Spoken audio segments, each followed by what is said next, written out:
Hi, today is Friday, the 26th of August. Have you ever noticed what creatures of habit we are? Most of us have set times when we have our meals and we have routines that we carry out throughout the day and throughout the week and the year. When I stumble out of bed in the morning, I have a particular routine to switch on the kettle, let the dogs out, give the dogs their little morning treat, make breakfast for the humans, and then get on with all the other things I have to do. And those things I can almost do in my sleep, which is a good thing because when I first wake up, I'm not very awake. And if I had to do something really complicated at that time of day, I probably wouldn't manage it.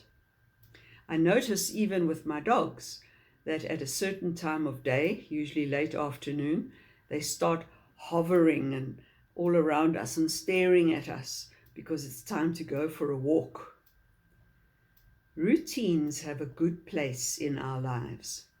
We need to have routines so that certain important things happen, like our prayer time, our Bible studies, going to church on a regular basis.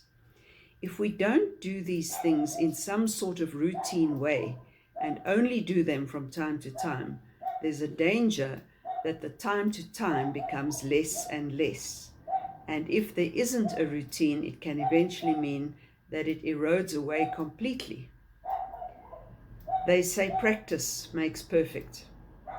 For most of my life, since I was about 16 years of age, I have attended some form of music practice weekly.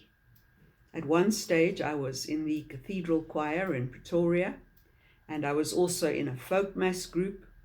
And then there was my 3-year stint at college when I was in the college music group. And then as I served in different churches, I was always part of the worship team. All of these required regular practices in order to produce a good product on the Sunday.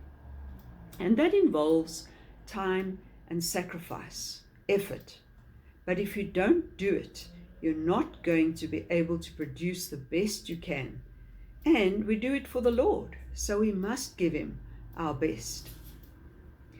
As I've mentioned a few times since the lockdown, and since the lockdown regulations have dropped actually, it has been quite hard to get some things to happen again, the way they used to maybe before the pandemic. People have now got used to certain new comfort zones, and it's been quite difficult to get them back to having physical fellowship and attending events and meetings in person. But I want to just encourage people once again to look at these things in your own life. Are you attending church? Are you attending a Bible study? Is there one you can join somewhere? It's terribly important to get back on track. Otherwise, we become like the proverbial coal that falls out of the fire and cools down.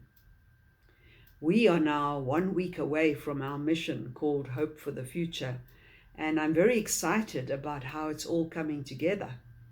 Rob Lewis and I have been communicating a few times a week and finding it amazing how much we are on the same page, so to speak. Some of the thoughts I've had, he's had, and some of the song suggestions he's made were songs I was thinking of, and so on. We've been having lots of similar ideas. We believe that God is really wanting to do something in people's lives through this mission. The only aim and priority has been to strengthen and encourage our parishioners and to delight the Lord in worship and prayer. So remember, if you are still wondering, should I or shouldn't I be going to this mission?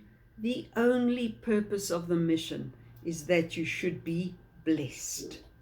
Come and be surprised at what God wants to do for you. And if you've fallen out of the habit of regularly going to fellowship or never been part of one, this may be an opportunity just to get you thinking about it again. The only thing you will gain if you attend is blessing. And the only thing you will lose if you miss it is blessing. God bless you.